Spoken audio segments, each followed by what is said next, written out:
Hello and welcome to Engine Adventures. Today we've got something a little bit different for you. We're going to be doing a 9 SUV shootout. This is the full-size SUV challenge.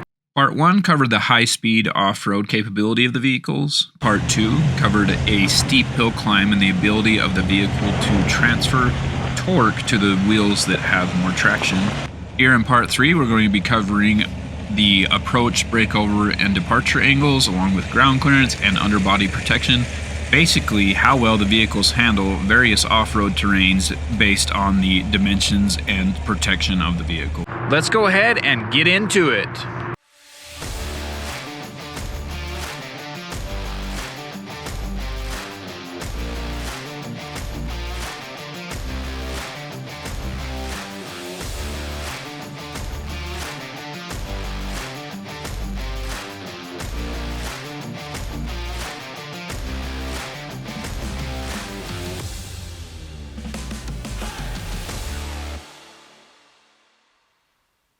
A few caveats on this one.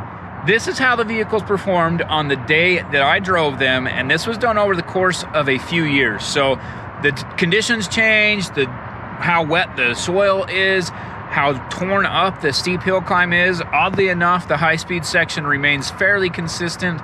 There are a couple vehicles that had to be tested elsewhere, but overall, there are going to be a lot of varying conditions, and it is my opinion on this video, so take it for what it's worth, but be sure you enjoy it.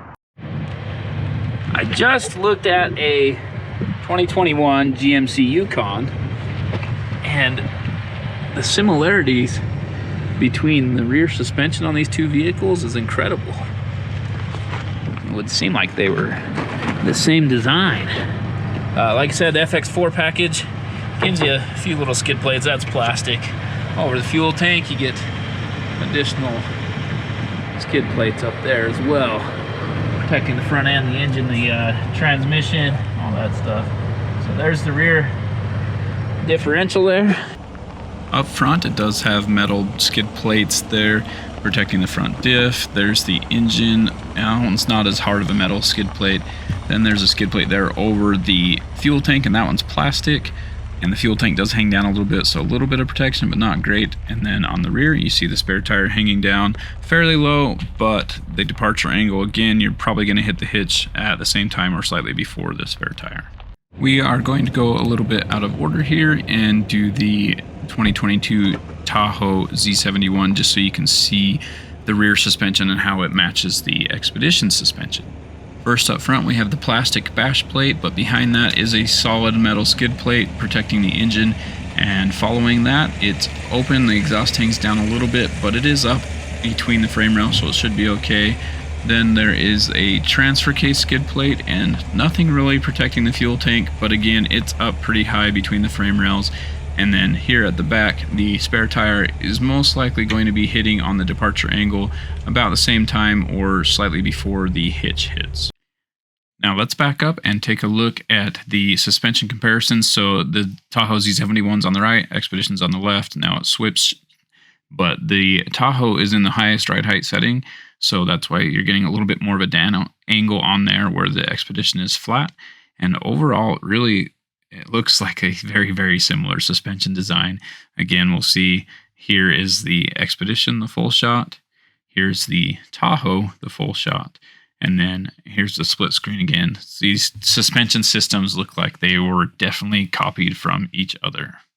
Here on the Sequoia, the TRD skid plate here up front is quite thick and protective, but that's it. So nothing over the engine, nothing over the transfer case. The fuel tank hangs down really low, unprotected. Here at the back, spare tire hangs down low, and the hitch is tucked real close to the spare tire, so most likely you're going to hit the spare tire on the departure angle before the hitch. Here's another place where the Land Cruiser shows its weight and value. So you can see it has a metal skid plate up front, but then the skid plates just continue. So unlike the Sequoia that's unprotected, we have a skid plate over the engine, skid plate over the transfer case, and skid plate over the fuel tank. That's all metal. Most of the other stuff's tucked up between the frame rails. Spare tire still does hang down pretty low. Not a great departure angle on this thing as it is. Here under the Escalade, there's a pretty beefy skid plate up front, but that's about it. So heading towards the back, there is that air canister that's hanging down pretty darn low, and the fuel tank there, it's got a little plastic cover on the front of it, but the majority of the fuel tank's not protected. Nothing really over the rear diff. The spare tire is tucked up nice and high, and the hitch is most likely going to be what hits on your departure angle. The QX80 is actually really similar to the Escalade, and it does have a pretty nice skid plate here in the front, and then not much protection after that. Most of the components are tucked up between the frame rail, a little plastic guard at the front of the fuel tank, but nothing under the fuel tank, and really no other protection there. Spare tire is kind of in between, doesn't hang down as low as some of the others, but it still hangs down a bit, and I bet the receiver hits before the spare tire. For the LX600, I lost the underneath footage, so I had to just go off of images that I could find online and other videos. So I can't post them here, obviously, but that's where the scoring comes from at the end of the video. You're under the Armada, you're going to get the same setup as the Infiniti QX80, so a nice skid plate over the front, and then nothing else, really. So little plate in front of the fuel tank, but not much there, and nothing under the fuel tank, no other skid plates throughout. Spare tire that hangs down fairly low, and the rear receiver sticks out a bit on this one, so it might hit before the spare tire on your departure angle. For the Sequoia TRD Pro, I don't have a video, so we're just going to look at this shot. You can see pretty nice skid plate up front, just like on the previous TRD Pro, and some protection over the fuel tank. I believe that's a plastic skid plate there. Everything else is kind of open. The spare tire hangs down a bit, but the departure angle, you're most likely going to hit your receiver first. Maybe touch the spare tire, but I don't think it's going to put a lot of load on that. I know this one's really small and hard to see, so we're just going to go over it all real quick. Coming in at number 8, we have a two-way tie between the Escalade Platinum and the Armada SL. The Escalade, because of the adjustable height suspension, has better angles but less protection and scores a -1 in the subjective category for having something unprotected and hanging down very low. Coming in at number 7 is the Infiniti QX80. Slightly beats the Armada just because it has a little bit better on some of the angles. And then the number 6 position goes to the 2023 Toyota Sequoia TRD Pro. Again, not great angles on that one, and -1 on the subjective for having an exhaust piece that hangs down below the frame rails and is unprotected. Number 5 is the 2020 Sequoia TRD Pro. Number 4, 2020 Ford Expedition.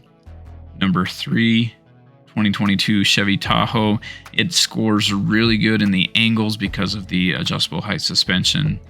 Number 2 is the Lexus LX600 F Sport, and I'm not sure if these angles are with it in the highest off-road setting or just the normal setting, so it might perform even a little better than that. And then coming in at number 1 is the 2020 Toyota Land Cruiser, and it just barely beats out some of the others as far as the total protection score, but combined with everything, the angles and all that, it takes the cake. All right, for the overall score, coming in at number 9 out of 9 vehicles is the 2021 Cadillac Escalade Platinum. While it actually performed quite well, it just isn't nearly as capable as the other vehicles in this test.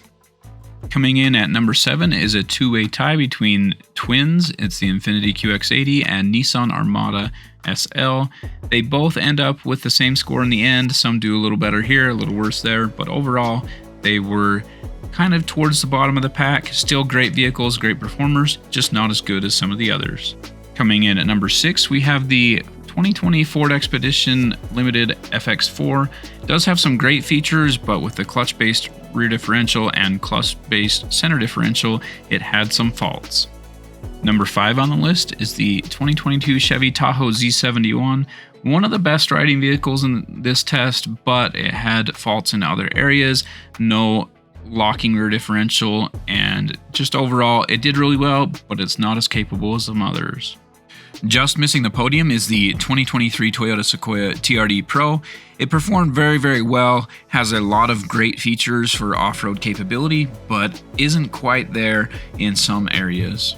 Coming in third place is the 2020 Toyota Sequoia TRD Pro. This one beats out the younger and fitter 2023 Sequoia because it's smoother at higher speeds and has slightly better angles. Overall, it just ranks slightly higher. It would be really easy to swap the two Sequoias depending on your personal preferences, and I have no problem moving the 2023 up ahead of the 2020. It's just how it worked out here. And I actually wasn't expecting this going into creating this video, but we have a tie for first place with the 200 series Land Cruiser and the 300 series Land Cruiser. The 300 series is in the Lexus form with the adjustable height suspension. That gave it a lot of extra benefits, and also it has a Torsen limited slip rear differential that added a few points here and there. And overall, they're both excellent vehicles for off-road, but they just feel so sturdy, so stable, and score very high on the subjective area because they really are stout vehicles designed to do this type of thing consecutively, continuously, just constantly being beat up on this type of terrain. They can handle it. They can handle it for a lifetime. If you made it this far in the video, be sure to check out the links down below for each of the vehicles for their full off-road test videos. Also links down there for the full spreadsheets and Google Docs of this test. And thanks again for all of your support. I hope you enjoyed the video. I'm planning to do a few more like these. They do take me a lot of time to edit and put together, but I think it's really fun to see all these vehicles together, back to back, side by side, however you want to say it, and get a really good feel and comparison of how they do on this off-road course. Again, a lot of stipulations, a lot of things here that, you know, that's how these vehicles performed on this day with this driver in these conditions. So take it for what it's worth, but it was a fun test overall. Be sure to check out parts 1 and 2 covering the high-speed off-road and hill climb sections of the test. And also be sure to hit subscribe, ring the bell, comment down below, give me a thumbs up, give me a thumbs down, whatever it may be. Be sure you comment and let me know what you thought of the video, what you want to see, other comparisons you want to see, and I'll do my best to meet what I can as far as what you guys want to see. Thanks again. Have a great day.